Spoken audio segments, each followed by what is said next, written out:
श्री कृष्ण।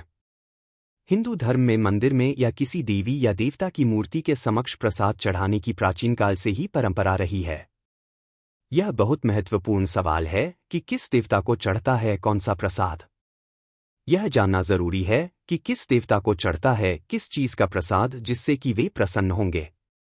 यज्ञ की आहुति भी देवता का प्रसाद है। प्रसाद चढ़ावे को नैवेद्य, आहुति और हव्य से जोड़कर देखा जाता रहा है, लेकिन प्रसाद को प्राचीन काल से ही नैवेद्य कहते हैं, जो कि शुद्ध और सात्विक अर्पण होता है। इसका संबंध किसी बलि आदि से नहीं होता। हवन की अग्नि को अर्पित किए गए भोजन को हव्य कहते हैं। यज्ञ को अर्पित किए गए भोजन को आहुति कहा जाता है। दोनों का अर्थ एक ही होता है। हवन किसी देवी देवता के लिए और यज्ञ किसी खास मकसद के लिए। यज्ञ, हवन, पूजा और अन्न ग्रहण करने से पहले भगवान को नैवेद्य एवं भोग अर्पण की शुरुआत वैदिक काल से ही रही है। शतपथ ब्राह्मण ग्रंथ में यज्ञ को साक्षात भगवान का स्वरूप कहा गया है। यज्ञ में यजमान सर्वश्रेष्ठ वस्तुएं हविरूप से अर्पण कर देवताओं का आशीर्वाद प्राप्त करना चाहता है। शास्त्रों में विधान है कि यज्ञ भोजन पहले दूसरों को खिलाकर यजमान ग्रहण करेंगे। वेदों के अनुसार यज्ञ में हविष्यान्न और नैवेद्य समर्पित करने से व्यक्ति देवऋण से मुक्त होता है। प्राचीन समय में यह नैवेद्य, भोग, अग्नि में आहुति रूप में ही दिया जाता था, लेकिन अब इसका स्वरूप थोड़ा सा बदल गया है। गुड़चने के प्रसाद का प्रचलन ऐसे हुआ शुरू। देवर्षि नारद भगवान विष्णु से आत्मा का ज्ञान प्राप्त करना चाहते थे, लेकिन जब भी वे विष्णु जी के पास जाते तो विष्णु जी कहते कि पहले उन्हें इस ज्ञान के योग्य बनना होगा। तब नारद जी ने कठोर तप किया, लेकिन फिर भी बात नहीं बनी। तब वे चल पड़े धरती की ओर। धरती पर उन्होंने एक मंदिर में साक्षात विष्णु को बैठे हुए देखा कि एक बूढ़ी महिला उन्हें अपने हाथों से कुछ खिला रही है। नारद जी ने विष्णु जी के जाने के बाद उस बूढ़ी महिला से पूछा कि उन्होंने नारायण को क्या खिलाया। तब उन्हें पता चला कि गुड़चने का प्रसाद उन्होंने ग्रहण किया था। कहते हैं कि नारद तब वहां रुककर तप और व्रत करने लगे और गुड़चने का प्रसाद सभी को बांटने लगे। एक दिन नारायण स्वयं प्रकट हुए और उन्होंने नारद से कहा कि सच्ची भक्ति वाला ही ज्ञान का अधिकारी होता है। भगवान विष्णु ने उस बूढ़ी महिला को वैकुंठ धाम जाने का आशीर्वाद दिया और कहा कि जब भी कोई भक्त गुड़ और चना अर्पित करेगा उसकी मनोकामना निश्चित ही पूरी होगी। माना जाता है कि तभी से सभी ऋषि, मुनि और भक्त अपने इष्ट को गुड़ और चने का प्रसाद चढ़ाकर प्रसन्न करते आ रहे हैं। प्रचलित प्रसाद गुड़चना, चना मिश्री, नारियल मिठाई, लड्डू, फल, दूध और सूखे मेवे। विष्णु भोग। विष्णु जी को खीर या सूजी के हलवे का नैवेद्य बहुत पसंद है। खीर कई प्रकार से बनाई जाती है। खीर में किशमिश, बारीक कतरे हुए बादाम, बहुत थोड़ी सी नारियल की कतरन, काजू, पिस्ता, चारौली, थोड़े से पिसे हुए मखाने, सुगंध के लिए एक इलायची, कुछ केसर और अंत में तुलसी जरूर डालें। उसे उत्तम प्रकार से बनाएं और फिर विष्णु जी को भोग लगाने के बाद वितरित करें। शिव भोग। शिव को भांग और पंचामृत का नैवेद्य पसंद है। भोले को दूध, दही, शहद, शक्कर, घी, जलधारा से स्नान कराकर भांगतूरा, गंध, चंदन, फूल, रोली, वस्त्र अर्पित किए जाते हैं। शिवजी को रेवड़ी, चिरौंजी और मिश्री भी अर्पित की जाती है। श्रावण मास में शिवजी का उपवास रखकर उनको गुड़, चना और चिरौंजी के अलावा दूध अर्पित करने से सभी तरह की मनोकामना पूर्ण होती है। हनुमान भोग। हनुमान जी को हलवा, पंचमेवा, गुड़ से बने लड्डू या रोट, डंठल वाला पान और केसर भात बहुत पसंद है। इसके अलावा हनुमान जी को कुछ लोग इमरती भी अर्पित करते हैं।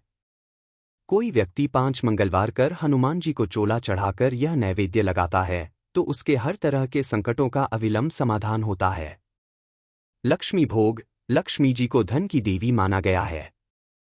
कहते हैं कि अर्थ बिना सब व्यर्थ है। लक्ष्मी जी को प्रसन्न करने के लिए उनके प्रिय भोग को लक्ष्मी मंदिर में जाकर अर्पित करना चाहिए। लक्ष्मी जी को सफेद और पीले रंग के मिष्ठान, केसर भात बहुत पसंद है। कम से कम 11 शुक्रवार को जो कोई भी व्यक्ति एक लाल फूल अर्पित कर लक्ष्मी जी के मंदिर में उन्हें यह भोग लगाता है तो उसके घर में हर तरह की शांति और समृद्धि रहती है। किसी भी प्रकार से धन की कमी नहीं रहती। दुर्गा भोग। माता दुर्गा को शक्ति की देवी माना गया है।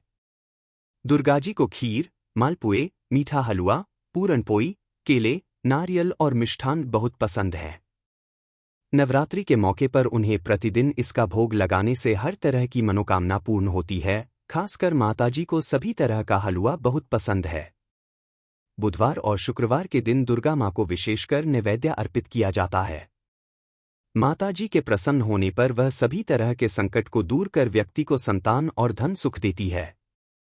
यदि आप माता के भक्त हैं तो बुधवार और शुक्रवार को पवित्र रहकर माताजी के मंदिर जाएं और उन्हें ये भोग अर्पित करें। दुर्गा भोग। माता दुर्गा को शक्ति की देवी माना गया है। दुर्गाजी को खीर, मालपुए, मीठा हलवा, पूरनपोई, केले, नारियल और मिष्ठान बहुत पसंद है। नवरात्रि के मौके पर उन्हें प्रतिदिन इसका भोग लगाने से हर तरह की मनोकामना पूर्ण होती है। खासकर माताजी को सभी तरह का हलवा बहुत पसंद है। बुधवार और शुक्रवार के दिन दुर्गा माँ को विशेषकर नैवेद्य अर्पित किया जाता है। माताजी के प्रसन्न होने पर वह सभी तरह के संकट को दूर कर व्यक्ति को संतान और धन सुख देती है।